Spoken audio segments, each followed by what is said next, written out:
Missed an episode of your favorite podcast? Choose from over a decade of content in our archives, not just the latest episode. All free at gcnlive.com. This is your call to action. Get prepared, America. Economy, survival, energy, disasters. This is USAPrepares.com. Informative radio, educational radio. Interact now by emailing instructor@USAPrepares.com or text at 434-390-7953. Class, please take your seats. Now, your instructor, Vincent Finelli. Everyone all set? Cocked? Locked? Here we go. Your dial set correctly to USA Prepares. We're delighted you're in class with us today. And for those new in class, we broadcast 2 hours, Monday through Friday, 9 a.m. through 11 a.m. Central Time, from the Missouri Ozark Mountains. Blake is engineering the broadcast today in Minnesota. I'm Vincent Finelli. Guineith Isaacs is with us live in Australia. She's off grid. So we are, both ends of this broadcast are being delivered via the sun. And I believe we are the first broadcast ever to broadcast transcontinentally via solar power. Welcome, Guineith Isaacs. Hello, Vincent. How are you this morning? Well, I'm really well, Guineith. I would like... It's going to be hard to believe, but I actually have some great news. Very, very hard to believe, right? Are you ready for some really good news about a company that I think is quite impressive? Are you ready? What's that? Okay. Well, as you have learned by broadcasting with me, that I don't buy one of anything because I try to insulate myself and our farm from inflation. So if I find a good value on supplies that I need, I don't buy just one, I buy many of them. So when it comes to oil, I found a good deal on oil, and I bought $1,100 worth of farm motor oil, diesel engine oil at one time. Other times, if I find oil filters that I like, because I know I'm going to use them, I buy a bunch of them. And I happen to like the brand Fram. Well, I have a bunch of these oil filters. And they are not brand new. I mean, they haven't been used, but I've had them they've been in the package for, let's say, 10 years. Yeah. So I was running out of the previous case of oil filters, and I was going into this case, and I always look very carefully at the oil filters, and my son and I, examine them from top to bottom, and actually I even cut them open. After I use them, I cut them open with a pipe cutter, and I look inside to see if there's any metal shavings in there, any engine damage that's been picked up, as indicated by the filter media. And I like to look at the media, and I like to look at the construction of the oil filter. So that's kind of just my standard MO. Well, my son noticed something on these Fram oil filters, and he said, Dad, I'm not sure if this is right, because there's a silicone type of adhesive that holds part of the filter, two parts of the metal filter and the crimp together. And it looks like it's the way it was manufactured. It doesn't look like a defect. It just looks like that's the way this particular was manufactured, filter was manufactured. So I picked up the phone and I called Fram. And I talked to one of their technical support people. And I explained this, and I said, well, how about if I send you a picture? And while we're on the phone, we sent him a picture, and he looked at it, and he said, wow. And I'm paraphrasing. He said, this is kind of a new thing for him. He's been there a long time, but maybe not when these filters were manufactured. So he said, let me check with a couple of guys who are senior there, who have been there a little longer. And he would this was last week, and he'd get back to me on Tuesday. On Tuesday, he called me and he said, I really don't think it's a good idea to use these filters. We don't know what's going on with them. Would it be okay if I sent you replacement filters? I said, wow, that's great. Well, I said, that's an old-fashioned company. Yeah. And I said, but it is. I've got 27 of them. and he said, well, that's okay. And I said, so you believe me? He said, of course. Of course I believe you. I said, well, let me send you a picture because I want you to see that I actually have 27 of these in the box. He said it's not necessary. Wow. I couldn't believe it. I couldn't believe it. Number one, he wants to make sure that I don't have any problems. Number two, he wants to send me oil filters. I was so impressed with this man. I won't use his name yet, but I invited him to be an instructor. He is a technician. He has been in the automotive industry for many, many, many years. He is quite experienced in all kinds of things. I mean, if you want to talk about compression ratios, if you want to talk about electronic fuel injection, direct fuel injection, oil filters, oil filter media, particle size, whatever it is you want to talk about regarding the automotive industry, this gentleman can do it. So I was so impressed, I invited him to be an instructor, and he has to check with corporate. Now, here's what I asked him. I said, I've been using Fram oil filters since the 1970s. And, Fram was a company that was owned by Bendix. And then it was owned by Honeywell. And then somewhere in the mix there was Allied Signal. And what's it now? He said, well, Fram, he explained the history of Fram. And I said, that would be great to broadcast about that because some people who are gearheads would really kind of like to know that. And he told me the history of Fram, and I was right. It was those companies. And he said, but now it's owned by one person. One person owns the Fram oil filter company. Now, here's why all that makes sense. Because we've talked about Sears, Sears Roebuck and Company, and how they're falling down, how they're they're on the ropes, they're going down. They've lost their building. They've had to lease it back. They're closing stores. They've merged with Kmart. They're closing stores. There are more employees on the Sears sales floor than there are customers, at least in our neck of the woods. Sears is having trouble. And that's because Sears pays its CEO based on stock price. So the CEO, being greedy, is interested in his own compensation. So driving up stock price is his main goal, and customers are secondary. Now, it is, and that's what, if you try to bring something back to Sears, they're going to give you a hard time, even if you're right. Well, Fram is owned by an individual, and obviously he's got his eye on the customer. He wants to make sure that his staff, his technical support people, his products are top-notch, and he is focused on the right thing, the good old-fashioned way of doing business, taking care of customers, and they'll take care of you. Okay? Well, Sears doesn't take care of its customers, and its customers have walked away. Well, I was so impressed. Can you imagine what I'm talking about? This gentleman absolutely believed me, said, you don't need to even take a picture. I believe you. Now, 27 oil filters. How many customers do you think would actually buy 27 oil filters? Hardly any, right? But he believed me. Probably not many. Yeah.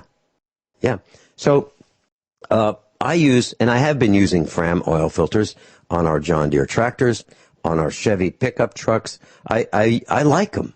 I really do. I don't have any problems with them at all. I did it one time, and I explained to him that there was a time when Honeywell was running Fram, and they switched to a Chinese production. And there was an oil filter that I bought a case of that had the wrong thread. So when they switched from U.S. to China for this particular manufacturing lot of oil filter for a engine of a Dodge Ram 1999 5.9 turbo diesel, they put the wrong threads on it. So what happens is when you go to thread the oil filter on, it goes on like 3/4 of a turn and it stops. Now, if you're not paying attention, you could just leave it there and then the oil filter would fall off. Well, I told them and they believed me. And what did they do? They sent me 2 cases of oil filters for thanking me for letting them know. Yep. This is a heck of a company. I really like them. Now, did they make a mistake? Yes, they did. But they took care of it. Yep. And they asked me, they said, what would you like us to do? What would you like us to do? This was many years ago. And so they offered me 2 cases of oil filters. I really like Fram. So, class, if you're in the market for oil filters, whether they be transmission oil filters, air cleaner, filters, oil filters, I suggest you consider Fram. This is not a commercial. They're not paying me to do this. This is just me as a gearhead saying I'm impressed with Fram, the way they treat their customers and their products. And it's not often that I say these kind of things. As a matter of fact, you'd probably have to go back 6 years listening to try to find one other time when I have endorsed a company like this. I don't think it's ever happened. I really don't. Because normally it's the other way around, where companies take advantage of their customers. Yep, that's the truth of it.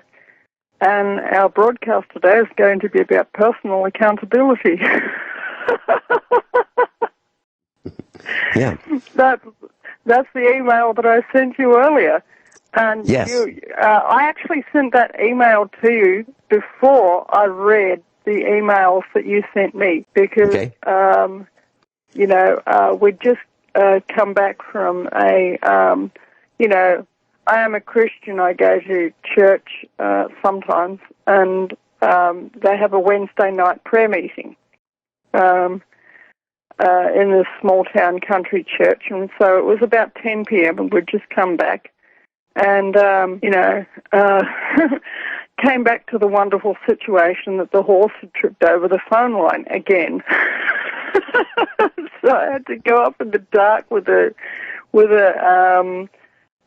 spotlight and fix the phone line. And isn't it working great, by the way? It's working great. It's working great. Yep, and I use those little shrink wrap. Vincent sent me some little shrink wrap insulation things that you with the lighter. You shrink them with a lighter, and they work good. And all right, we come back from this break. I'll just give a little thumbnail about heat shrink tubing, how you use it, and hey, do you want to talk about the mayor of Nashville, Tennessee? Yes. Wow, what a story! Yeah, all right.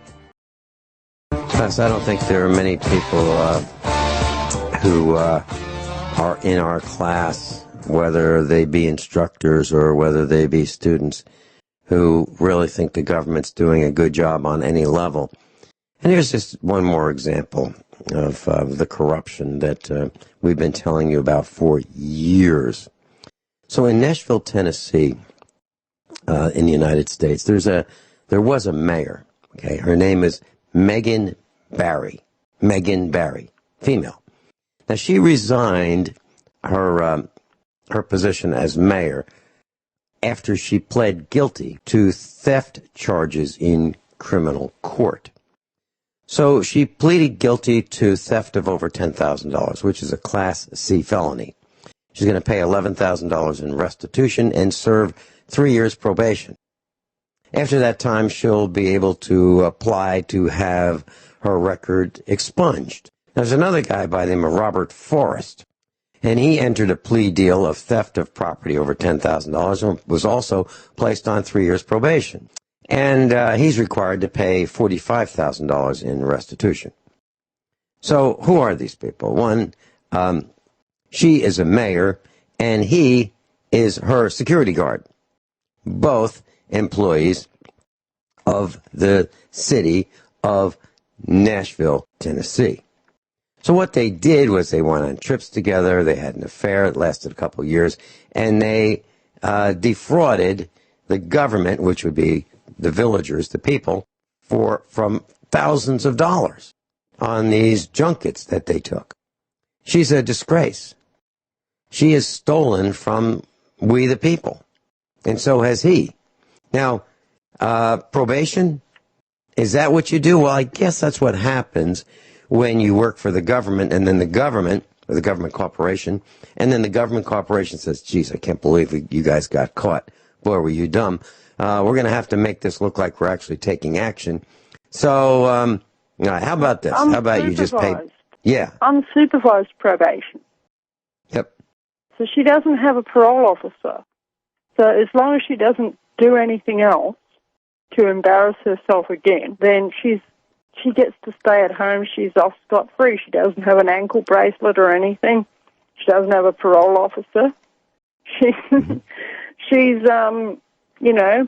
it's slap on the wrist, bad girl. Yep. That's how it is. Yeah. So I'm trying to find some of these junkets that she went on, and okay. Well, here, let me tell you a few of these junkets, and we can comment on that. So she went on a visit with the 5th Special Forces Group, an airborne group at Fort Campbell. She met with the U.S. Congress of Mayors. Now, this is with her, her bodyguard. She went to a meeting with the Nashville Chamber of Commerce. She went to a Women in Government Leadership Program conference. She went to funeral services for a Nashville officer. She went to a speech in Shelby County, the Young Democrats at the Obama Day dinner. She went to and she's lunch. a Democrat, by the way. Yes. She went to a conference with firefighters. She went. I mean, so she's been traveling, and it looks like the purpose of these trips is to be with her boyfriend, not her husband. And so that's this mayor in Nashville, Tennessee. Now, do you think she is alone in her escapades? Do you think she's alone in bilking the coffers of we the villagers that pay for this? And she was kind of smug about this. She was caught with her hand stealing, literally stealing, grand theft. Anybody else, if you or I or anyone in our class went into her office, yes, and we just reached in and stole $10,000, what would happen to us? Well, she's a disgrace. 5 years. Yeah. No parole. Yeah. Yep. At least. So that's the kind of thing that goes on in your government. And so I've been talking about something called directed return fire. Class, do everything you can to avoid paying taxes legally. And the way you do that is you start your own business and take all kinds of legitimate tax deductions. That's one way of directed return fire. Class, there's a conference, a regional 2-day conference, Thursday and Friday, March 8th and 9th, this week in West Plains, Missouri. And it's called Bringing Back the American Small Farm. Joel Salatin will be there. I'll be there. And our son, who's a full-time farmer, will be there as well. Alan, a USA Preparedness instructor, will be there. And I don't know how many other USA class and instructors and students will be there. I don't know. But there'll be at least 3 of us. That is this week, March 8th and 9th. And if you'd like to learn more about it, you can go to usaprepares.com, usaprepares.com. And on page 1, there's a link about this regional farming conference for those interested in being involved in farming, small American farms. That's what we have. We have 241 acres where we have a small American farm, and we raise black Angus cows. That's what we do. And if you'd like to meet some of us, if you'd like to go to the conference, there's a charge for it. And you can find out more about that. I'll give you a phone number. You can call 417-293-0590. 417-293-0590 for more information, or just go to USA Prepares. And if there are, several of you going, you might want to ask about discounts. Okay? So I think it'll be a pretty good experience. You'll probably save more money by going to this than, your first mistake will cost way more than going to this conference. No question about it. So I will be there. And that's Thursday and Friday. So Rich Sheben is going to be filling in for me tomorrow with Dr. Richard Allen Miller. And Captain John Regan will be with Stephen Hewer on Friday. So I think you'll learn a lot on Thursday and Friday as well if you're not going to be at the conference. But I just wanted to let you know. Guineith, before we get into personal responsibility, I just wanted to mention one thing. We've talked about this. We've talked about Bitcoin mining and the amount of electricity it takes. And, the the electric utility companies are kind of worried that they may not be able to provide enough electricity to do what we normally do because of the amount of electricity that these mining of cryptos is consuming. Well, in upstate New York, the city of Plattsburgh in New York is moving toward installing a moratorium on commercial cryptocurrency mining operations because they're concerned that it could drain the city's electrical supply. They're saying, yes, they're saying that the mining farms in the city of Plattsburgh have cropped up over the past couple of years because they've got a low cost of electricity. And they've used up to 11.2 megawatts of power a month. That's about 10% of the city's power supply. It's more electricity than is consumed by the Georgia Pacific Company, which is one of the city's largest consumers of electricity.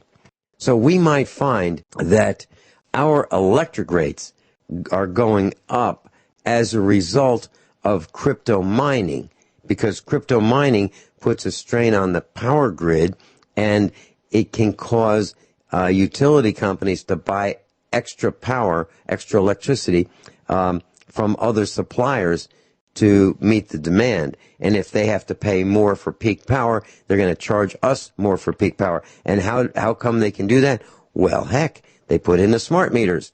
So then they can charge us by time of use.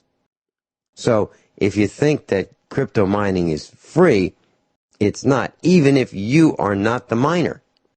So if somebody's doing in my case, I would provide my own electricity, so I'm not going to drive anybody's bill up. But I just wanted to share that. Gwyneth, do you have any thoughts on that? Well, if it wasn't cryptocurrencies, it would be something else. Mm-hmm. Because they haven't been maintaining their grid properly for many, many years. You know, here in Australia, because the Victorian state government is so wholly and politically correct, okay, they have decided to shut down all of our coal-fired power stations, which is 2/3 of our state's electrical supply. It's not all shut down yet, but we know it's coming. It's coming in late 2018. We've already lost a third, and the other third is going to get shut down late 2018 or 2019. It's already been notified it's going to happen. So we're going to have to get by on only 1/3 of the electricity that we were producing a few years back. And we've lost our auto manufacturing and so on and so forth. And somehow all of our state's electricity is going to be from solar and wind farms. Now, I operate such a system on a micro scale, and I can tell you what happens in the middle of the night on such a system. The electricity runs out, and you have to have other options for lighting and doing whatever else you want to do with electricity. Either that or you have to have an absolutely enormous system. That's just what, or you have to have a generator. So then you're back to using coal or diesel or some other form of electricity generation that is a bit more reliable than solar and wind. And don't you think? It all comes back to personal responsibility. Mm-hmm. Somebody did not think about that. Yes, and don't you think that cryptos is going to be a great focus point for, we would have been fine, the grid would have been fine, except those darn miners have destroyed the grid. And they've done the same thing. That was just the last straw that broke the camel's back. The grid's been under pressure for many, many years because people didn't seem to want to spend the money that's needed to maintain it and to increase the supply, taking into account our future demands. Mm-hmm. Mm-hmm. And that's just how it is. When you've got a system, you've got to maintain it or it's going to start to fall down. Just like the landlines, the telephone landlines that have fallen into disrepair all over the United States in the rural villages. And Australia as well. That's right. Yeah, and around here, I'll tell you what our local telephone exchange is. It's built in a wooden hut in a termite area. Okay, and the wooden hut's ancient, the roof leaks, and when it rains, we lose our phone line because the water leaks through the roof, drips onto the telephone exchange, and the computers inside, that is, and of course the computers burn out because they get wet. And you can't run a computer when it's wet. You'll short-circuit it. And so that's what happens. And thankfully, we live in an arid, or semi-arid area. And often we get little or no rain for 5 or 6 months at a time. But then it rains, and it might rain, 4 or 5 times a week during the other part of the year. And, it's the same thing. Why doesn't somebody from Telstra, which is our telephone company, why doesn't somebody from Telstra go down there to the telephone exchange and build a new shed and put the telephone exchange computers from the old, leaky, wooden, termite-eaten shed into the new shed? No, that's going to cost too much money. It might cost all of $10,000 or $20,000. Get a shipping container. It'll cost if you install the telephone exchange in a shipping container, it'll be secure. It'll be absolutely vandal-proof, absolutely leak-proof for many, many, many years, and it won't cost you more than about $10,000 or $20,000. No, they can't do that because there's only a few hundred subscribers at the most on the exchange, and they're thinking, oh, we'll never see that money back. No, but it's a matter of life and death out here for people to have a telephone. If somebody, for instance, if somebody has a heart attack, they'll need to ring for an ambulance on, our triple-digit emergency number that we have here. How are they going to do that if the phone's dead? If somebody's bitten by a snake or a redback spider, which is our version of black widows, they're absolutely everywhere through here, or any number of poisonous creatures, what are they going to do if they can't call, 000, which is our 911 number? What are they going to do? They're going to die, because they're not going to be able to get the help they need. Mobile coverage is absolutely pathetic, and actually I don't mind that, except for the fact that, I have to explain to people that we live on the edge of coverage and they might not be able to get me on the phone. But, it's personal responsibility. Nobody really gives a rip, as we say in Australia, about the people who live out in the bush, about the people who live out in the countryside, because there's no money in it for them. Yeah. And that's actually, it's worse than that, Guineith. And they want to force people into cities and towns where they can control them. That's right. Let me tell you, I've got in my hands a copy of a magazine called 417 Magazine, the March 2018 issue. And I sent you a link to one article.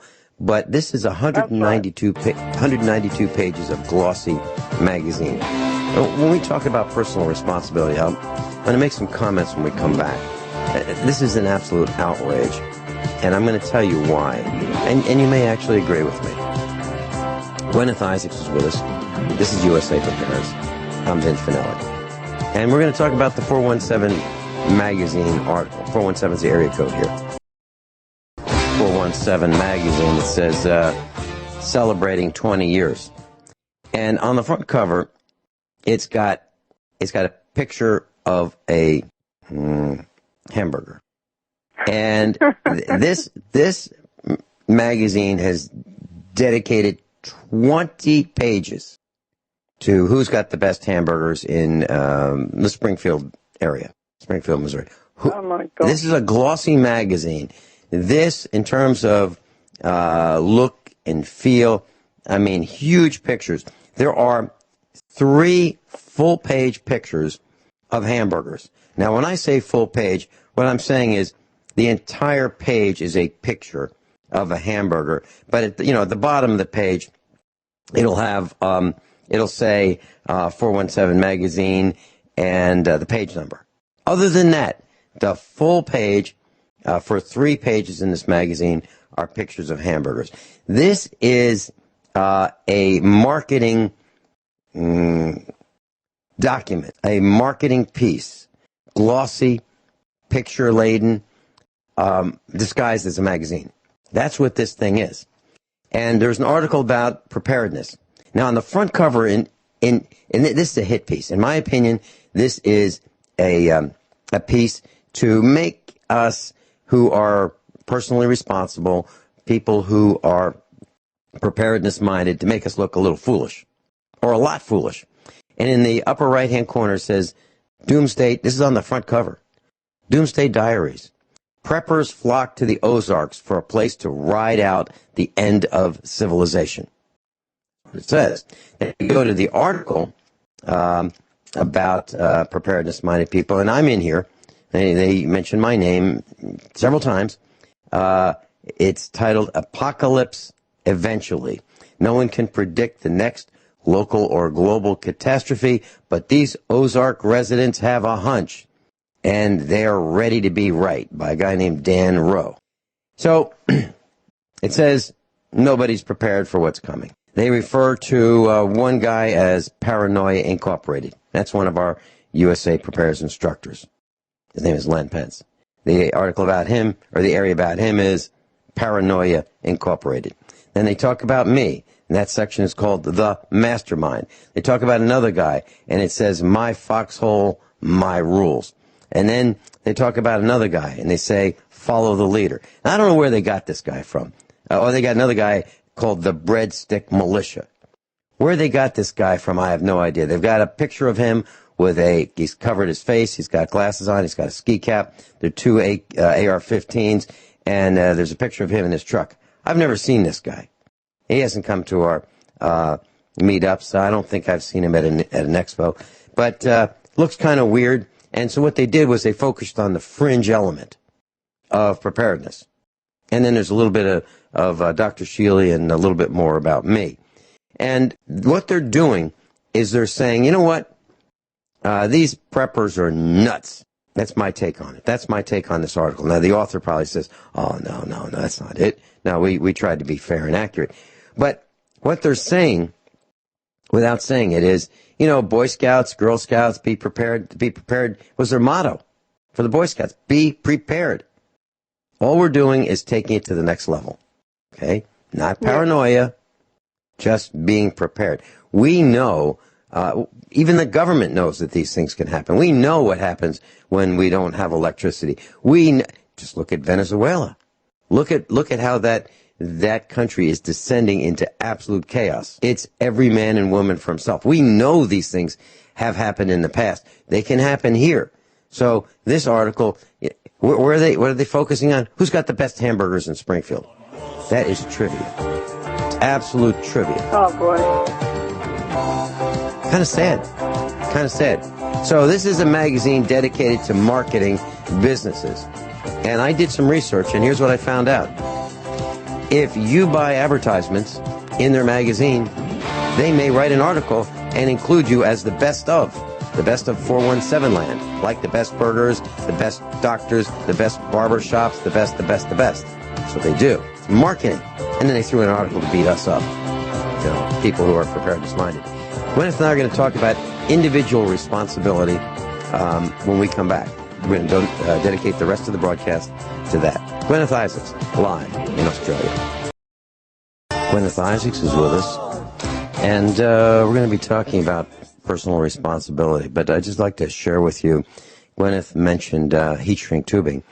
So, class, what you do is if you have a connection that you want to protect from corrosion, and let's say it's exposed to the weather or the elements, or even if it's inside, what I do is I use something called heat shrinkable tubing. And think of it like a straw. straw that would be the appropriate size to slide over a wire, and or the junction or the connection of or the splice where you put a couple wires together, and you make a good mechanical connection. You first you slide the heat shrink tubing over the wire, then you make a good mechanical connection. Then you solder it with 60-40 radio solder, not acid core, rosin core solder, not acid core. Use rosin core solder. And then the heat shrink tubing takes the place of tape. And what you do is you just heat it. Now, if you're inside and you've got access to a heat gun, a few hundred degrees, it will melt the plastic into a smaller and smaller shape, and it will conform to the splice. If you're out in the field, you can use a lighter, a Bic lighter, or a match, not in the flame, but just hold the heat shrink tubing above the flame, and the heat will tend to shrink that tubing, and you make a good weather-resistant type cover on that connection. And heat shrink tubing is available in lots of places. You can buy it on the internet, you can buy it at Harbor Freight Tools, and we keep it here at the farm for lots of repairs that we make, under the vehicles, telephone wiring, all kinds of things. So I just wanted to share that. And that's what you did, right, Guineith? That's right, yep. And on top of the heat shrink tubing, I did also put a layer of electrical insulation tape. And, but I used the heat shrink tubing. And then one thing I have to say, make sure that you're very careful not to burn the electrical insulation when so you got to keep the flame moving quite quickly, I've found. Yes. If you keep it in one spot for too long, you might burn the insulation on the wire. That was a mistake that I made. But we live and learn, don't we? Anyway. Well, I got to tell you, Guineith, I am just delighted to hear that, you had a problem with your telephone wiring, it was outside, and heck, you just fixed it yourself. And, I thought that you might need some heat shrink tubing and a voltometer, and that's why I sent them your way. Yep, no, that's good. Yeah, I'm really proud. I'm really proud of you. I'm really proud of you. That's, you're showing our class that you can do it. You can do it. All you have to do is want to do it, and then apply yourself. Okay, personal responsibility. That's something that you wanted to talk about today. Yeah, that's right. It actually fits right in with all the articles that you were talking about in the first hour. You've got to look at the parts of the world where in the culture they really, really emphasize personal responsibility as a virtue, okay? If you go to parts of the United States that still have a very traditional lifestyle, like Amish, Mennonite type areas, a lot of Native American settlements that still live in the traditional way, not the ones that have been taken over by meth and alcohol. But, there are still, I'm sure, Indian reservations where the people live in a very sort of traditional way.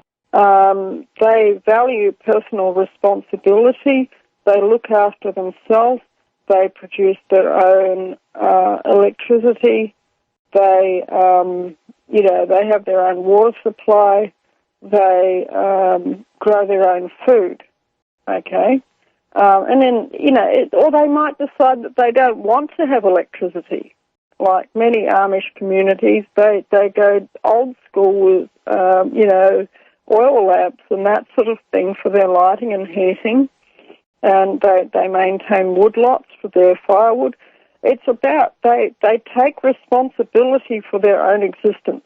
And if everybody did that, then there would be practically no environmental problem.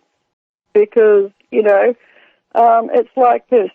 On our farm, we had when my friends gave me a lift home, they came up the driveway so that we could drop the shopping off near the front door.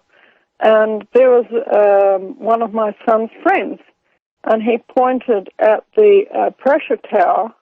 This is the tower that you pump water up to so that you have water pressure in the taps. Here in this country, they call them header towers. I think in the United States, they probably call them water towers or pressure towers, depending on where you are. He said, "Oh, what's that tree house over there?" And I said, "It's not a tree house." And I explained about what a header tower is, what a water pressure tower is. You've got to pump the water up. And I said, we do that during the day when there's, we have solar-powered electricity. During the day, we pump water up to the pressure tower, and it flows down through the pipes into the taps, and that's how we have water pressure in the house. The water comes out of the taps. And he'd never considered anything like that. And because he lives in town, he lives on the grid, and, he'd never even considered how the water pressure gets into the taps. And I'm sure that a lot of people who live in town are exactly like that. They don't even think about it. They just turn the tap on and there's water pressure in there. Now, with this header tower, it's an IBC, it's a food-grade IBC cube, the white plastic cubes in the cage. And it's 1,000 litres, 250 gallons. And we know that if we go through more than one of those a week, then we've got to slow down on our water use, because there might be a problem later on, because we have 40,000 litres, 10,000 gallons of water storage capacity. And that's to get us through the 5 or 6 months where we don't get rain. That 40,000. So if you figure it out, probably on average we would use about 26,000 litres of that 40,000 litres over the course of the summer. And the extra is a buffer. Now, we've just switched over from the 17,500 litre tank to the 22,500 litre tank. Okay? So I know, it's probably going to rain within about the next 4 to 6 weeks. Okay? So we're actually pretty well on target for our water use. It'll rain, and within a short period of it beginning to rain, the first tank will be full again, and it'll overflow. The overflow pipes directly into the second tank. But we know if this was happening, that the first tank was empty, like around about Christmas time or before Christmas, I would be going, whoa, whoa, whoa, whoa, whoa, whoa, whoa. We have got to stop. We need to take account. We need to slow down on the water use. Something's happening, blah, blah, blah, blah, blah. But now I'm like, well, it's probably going to rain within 4 to 6 weeks, maybe 8 weeks at the most. And, we've still got enough water to last us for maybe about another 21 or 22 weeks. So, but that's what you've got to do when you're on the grid. When you're off the grid, when you're living this sort of prepper lifestyle. The advantage of it is we get an absolutely pristine water supply. I know where that water's been. It's come straight off my roof, into my tanks, no treatment. It's absolutely pure, beautiful water, to the point of where we take a water bottle out with us. You see the water that they have for the water bottle in the cafe, and our tank water is actually better. So we'll be at a cafe somewhere in town, and they'll bring a carafe of water, and then we'll put our water bottle on the table. And of course we eat their food and we drink their coffee and all of that as well. So they don't particularly mind that we pull our own water bottle out and put it on the table, but they produce a water bottle which is tap water, and they put it on the table as a matter of course. You know, most cafes here do, because it is such a hot climate. Over the years, I have seen what happens when people fill swimming pools with water from municipalities. It's not always as clean as it appears to be coming out of the tap. So there are a lot of impurities in it, and when you see it 8 feet deep in a pool, it's kind of a shocker. It's an eye-opener that, boy, we actually drink that stuff. We have... it's really serious, because that's if you get water and you run it 8 feet deep and it has a blue or a green tint, that indicates copper contamination, which can actually kill you. And there was a scandal a while back about, 10 or 20 years ago, because the Melbourne town water was coming out of the tap so blue that it appeared blue in a bathtub. We have an instructor. Well, let me tell you when we come back about an instructor who traveled from Europe to the United States, and what this instructor said about restaurants and our water. We'll be right back. So I was chatting with one of our instructors from Europe, and this instructor came to visit the United States. The instructor said to me, "Vincent, do you know that in the United States, restaurants do not filter their water? Do you know that it comes right out of the tap, unfiltered? Do you know that you're drinking that if you go to a restaurant?" And I said, "Yeah, that's exactly right. We don't filter our water. And we might for making coffee or tea, but not for water in glasses. And if you just smell the water in a glass at a restaurant in the United States, most probably it will smell of a tremendous amount of chlorine off-gassing from that water. It's horrible. Absolutely horrible. So the instructor was right. Taste the fluoride when you're used to drinking pure rainwater. You can taste it. I cannot drink restaurant water. Not that I go to restaurants a lot, but when they say, would you like some water? I'll say no. And I don't want soda either, because they use the same water generally for that. It's got fluoride in it, and the filters, they may filter out some of the smell of the chlorine, but they don't filter out the fluoride. So I typically either bring my own or I don't have any water at all. That's what I do when I go to a restaurant, which is very infrequently. Yeah. Anyway, what happens to your society when you have a culture of not taking personal responsibility? Okay? You start blaming somebody or something else for your problems. That's what happens. Because when something goes wrong, somebody has to be responsible. Okay? If you're somebody who's into taking personal responsibility and something goes wrong, like, for instance, taking the example of the horse and the telephone line, I thought, that darn horse, I'll have to move it into another paddock. That puts the responsibility off the horse and onto me. It's just what you do as somebody who's preparedness-minded. And I got my pliers, and I got my lighter, and I got the spotlight and all the rest of it. And I headed up to the paddock where I was pretty sure I knew exactly where it had broken. And yes, it broke in that place because the horse tripped over the telephone line in the middle of the night up in the paddock. And at the point where it goes up into the trees. And it wasn't his fault. He didn't see. It was probably dark. And normally when it's not dark, he's quite careful to avoid such things.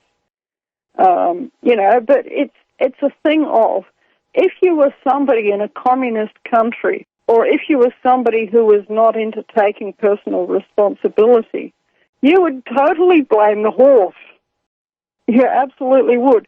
You wouldn't think to yourself, oh, I better move that horse. It keeps on doing that, blah, blah, blah, blah, blah.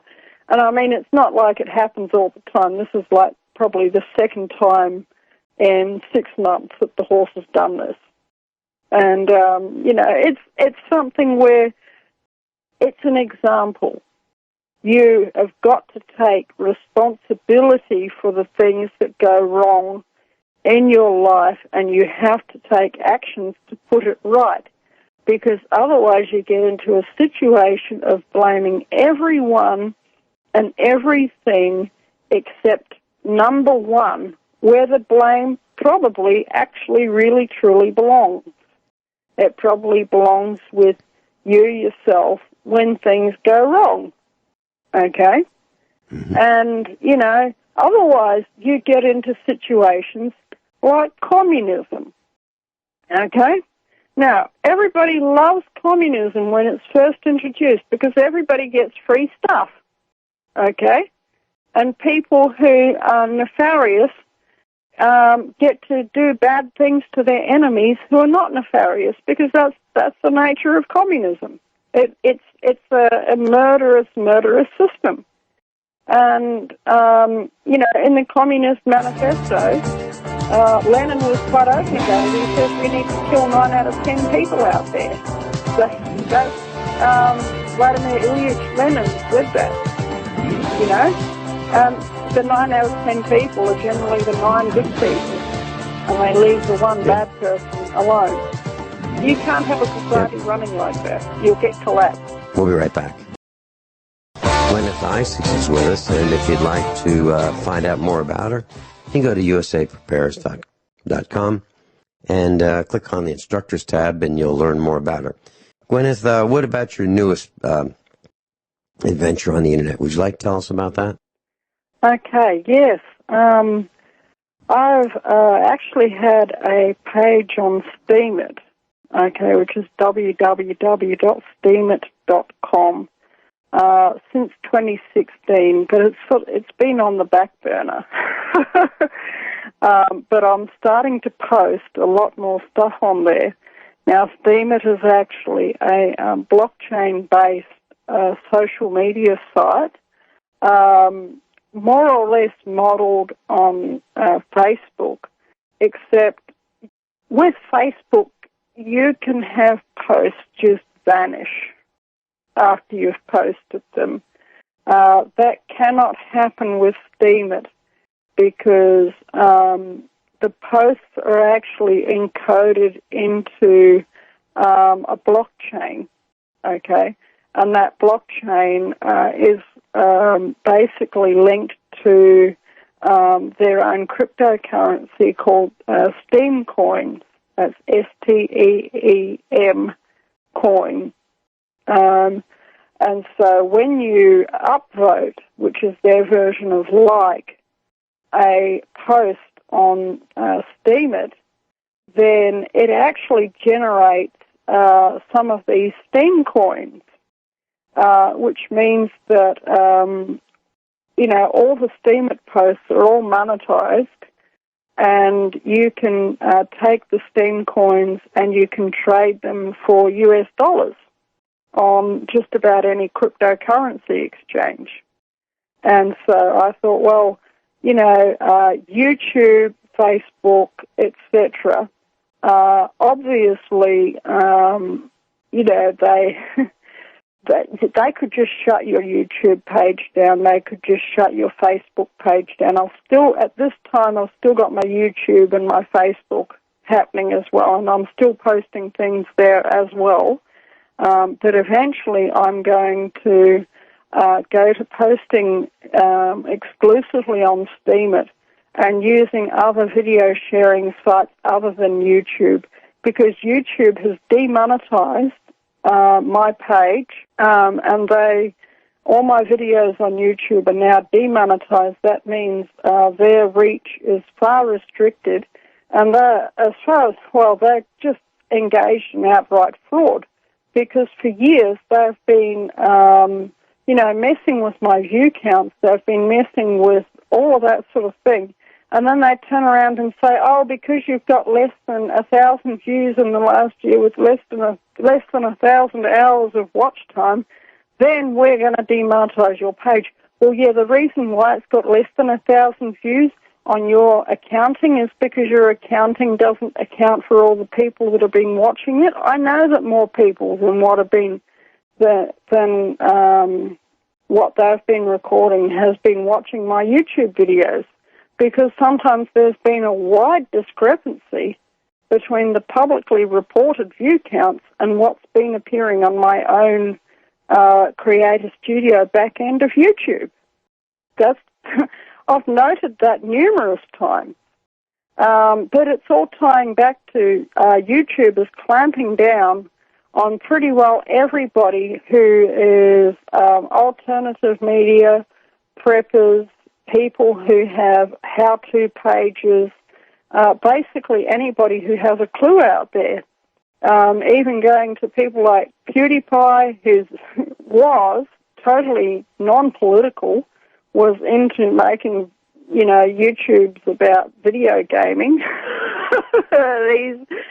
But they've made him political because ultimately he's a Viking, and if you poke a Viking, you get a response. Just like if you poke, a Finelli, you get a response.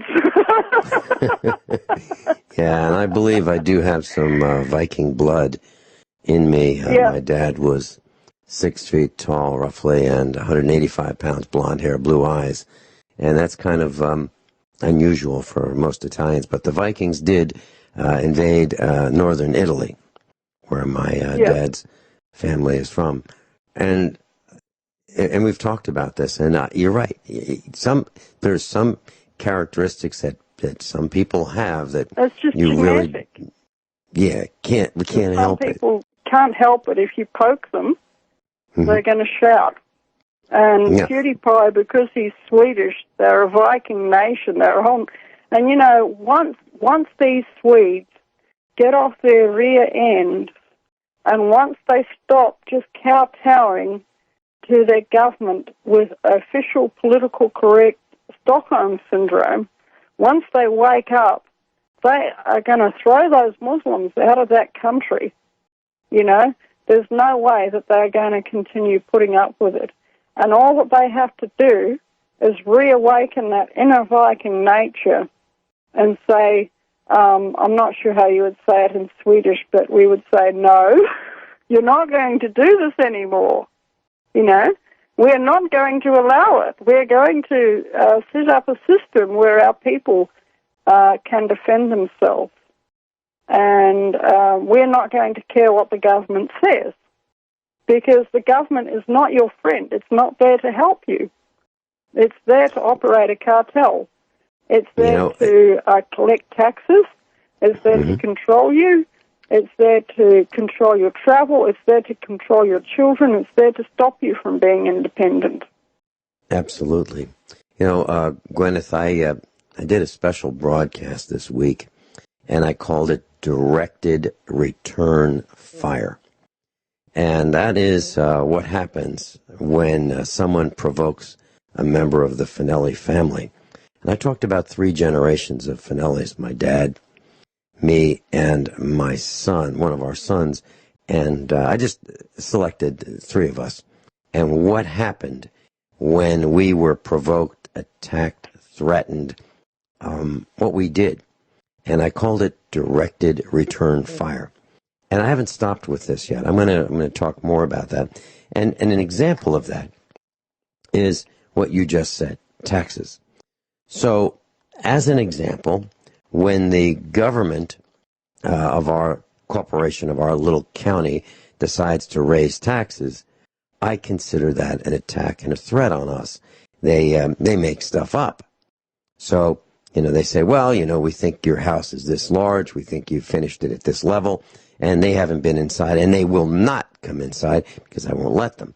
So what I do is my directed return fire is not to shoot at them, but I challenge them using their rules in their venue, and I go there and I say, okay, show me line by line item by item, penny for penny, exactly how you arrived at this total number where you have assessed the value of our property. Well, they have. It's very difficult for them. But I make them go through the exercise, and I tell them that I've planned to spend the rest of the day with them, because when I get back home, my family's going to expect me to be able to explain what happened and why our taxes have gone up. Now, in the case of Rich Sheben, he did this with me yesterday. And in his case, they had an assessor from out of town, from another county, assess his property, and he does not have a full bathroom. But they made it up. They said, okay, you've got a finished basement, you have electric service here, and you've got bathrooms, and they raised his real estate taxes. And so he is challenging them. And I said to him yesterday on the phone off the air, in this directed return fire, okay, so they'll probably tell you, well, Rich, you missed the window. You know, we gave you 2 weeks. We posted it in the newspaper. You missed the window. So next year you can, arrange a meeting and we'll talk about the evaluation. But you're going to have to pay this year the increased valuation, even though you claim that you don't have, the finished basement, you don't have the on-grid status, and you don't have these bathrooms that we say you have. Well, I told him that I would go visit them and say, you know what? There's no statute of limitation on fraud. You guys have committed fraud. I have. Now you're going to reduce my taxes right now. Right now. That's how I would handle it. And that's what I'm talking about, directed return fire. And then, do you threaten them with physical harm? No. You tell them how it's going to be. Now, Sun Tzu says, don't tell your enemy what you're going to do. Vinny doesn't do that. Vinny says, here's how it's going to play out. Here's what I'm going to do. I'm going to make you famous. Now, if you don't have a radio show, can you still make someone famous for crimes they commit or infamous? Of course you can. You can get a Steemit page. You can go make a YouTube video, and it'll stay there for a little while until it gets shut down. You can get a website. You can have a blog. You can take these guys' pictures, name the names, write what they've done. In your opinion, here's what has happened. They hate that. Give out their phone numbers. They hate it. And then you'll be famous, and then they'll be famous. Because people, you know what? The mainstream media actually figured this out a long, long time ago and have milked it like you wouldn't believe. People love a good scandal. They love to hear about when somebody else has done the wrong thing. That's why, the Woman's Weekly, the Woman's Day, People magazine, and all the rest of it, Vanity Fair, that's why all these magazines sell. Because and even guess who kissed who? Yeah, and in 417 magazine, they invented a scandal, and they called it, the Doomsday Diaries. Preppers flocked to the Ozarks to ride out the end of civilization. They manufactured their own scandal. I wrote in the email, yay, Vinny's actually done something really, really great. He's made a prepper center for the whole United States up at the Ozark Mountains.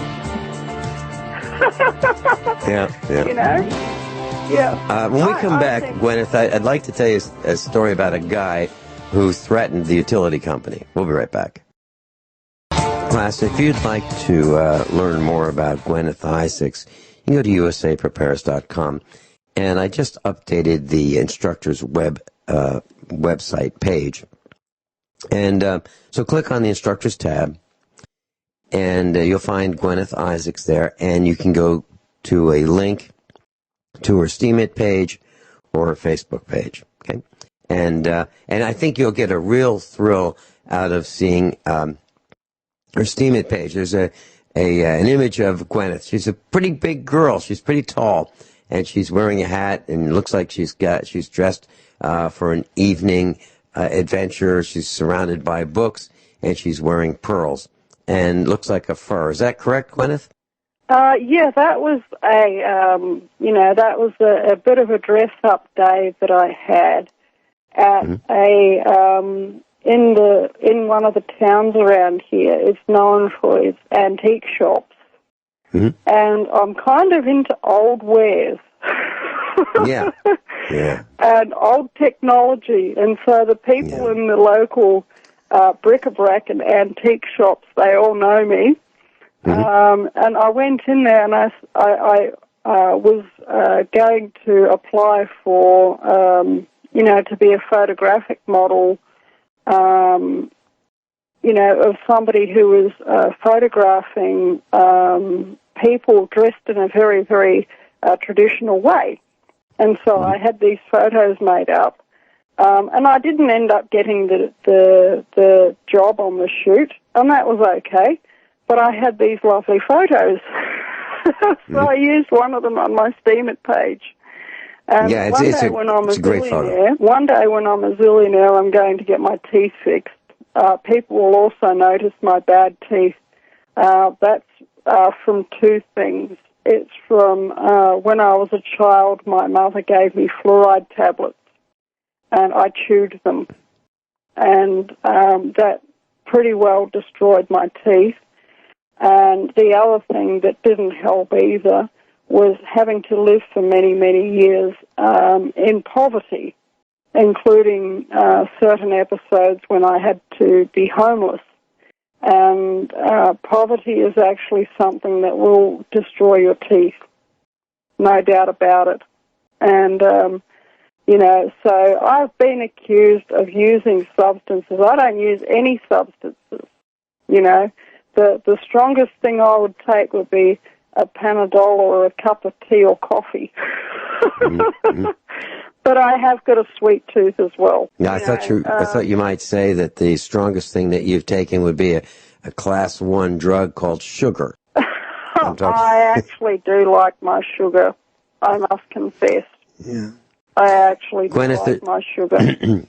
We all need to get off sugar as much as we can. I know. Gwyneth, there's a guy in New Jersey, in the United States, and his name is Robert Winter.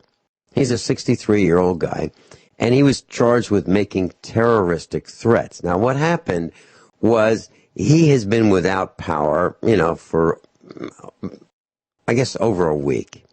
And so he calls the utility company, and the utility company is called Jersey Central Power and Light Corporation. And he called him, and he became agitated while speaking with the utility staff person. So they say that he threatened to kidnap an employee and then indicated that he knew how to make bombs, and he would blow up a substation so nobody would have power. So what they did was, of course, they record these phone calls. The security department calls the cops. The cops arrest this guy. Now, he's just a guy who's just frosted because it's cold. He doesn't have any electricity. He wants them to do something about it, but he did it the wrong way. So here's a guy that took it onto himself, and the reaction of the authorities was swift and pretty severe. Now, what is the answer if you want to have personal responsibility? Generate your own electricity. Get out of there. Yep. Don't be a subject of Jersey Central Power and Light. Do what Guineith has done. Wood stove. Wood stove, solar panels, inverter. Yeah, move to a farm. Class, unless you get out of the city, you are going to continue being a subject. Hey, Guineith, thanks so much for being with us. I'll see you next week. I'll see you next week. Okay, bye-bye. Bye-bye.